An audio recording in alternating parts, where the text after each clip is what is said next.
Hi guys, I'm just going to show you a video on how to fit the new Halo foams.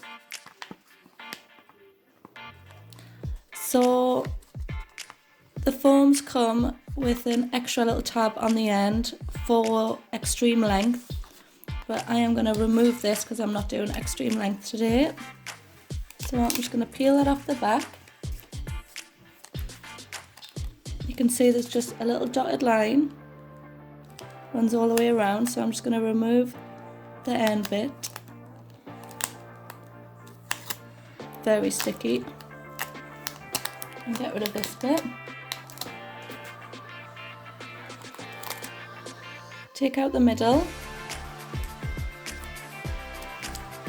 Now let's pop this underneath just to give a little bit more support, and then when we're folding it in, it'll stop this middle bit sticking together.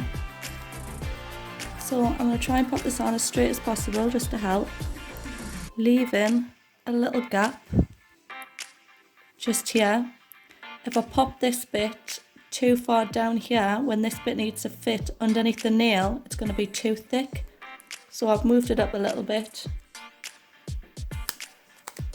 We've also got a sticky tab here, what you can break in half if your client's got a wide finger to help it fit round a little bit better. So before I go ahead and measure this for the nail, I'm just going to bend this bit in half and just roll it around a little bit, and this is going to help create a C curve easier. So you can see it's folded over, especially with this tab stuck underneath. It goes a little bit thicker, so if I roll it and help it a little bit along, it's a bit easier once I pop it on the nail. So I've already fit 4 of my foams on, so I'm going to go ahead and pop this one on. So I'm going to just tuck this right under the nail, making sure that these numbers run directly in the middle of the client's nail. If I was to put this off a little bit and put the numbers to one side, when it comes to closing the foam, it's going to make it a little bit more difficult, and we're not going to get an even C curve all the way to the edge of our nail. So once I'm happy with that being in the centre, I'm just going to close it down a little bit, and then you turn your nail over. We're going to want these 2 bottom tabs to stick together first, so making sure that they're exactly the same on each side. I don't want nothing to overlap, because again it's going to affect the shape of my nail afterwards. Making sure this bit here is straight as well. If it was too far down, it's going to leave a gap and the nail is going to slope down, and if it's too far up, it's going to point the nail upwards. So I want this to run directly straight down. Once I've closed this tab, I'm going to go ahead and close the top tab as well, just lightly, making sure that they touch. If I had the extreme length bit on the end, I could also close this bit in as well, making sure this is all running nice and neat, and knit the end bit together.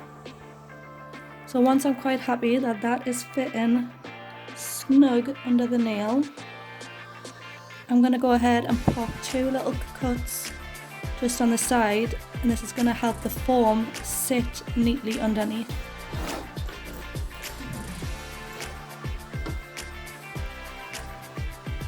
So I'm going to pop the first cut on this second little line here,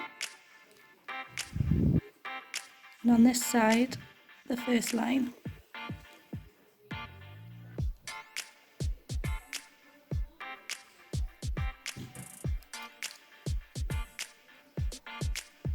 So that's my first cut.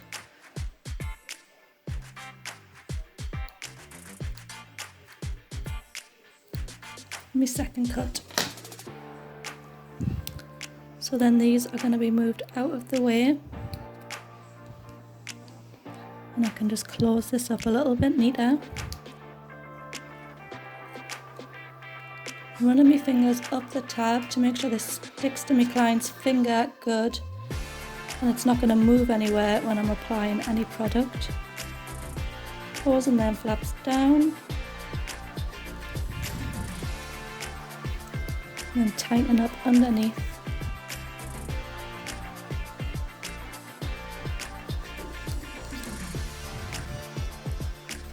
And then just checking that it's fitting all nice and snug underneath the nail. Checking my angles. And I'm happy with that, so I'm going to go ahead and put my base coat on and then pop whatever nail system you wish to choose. Thank you.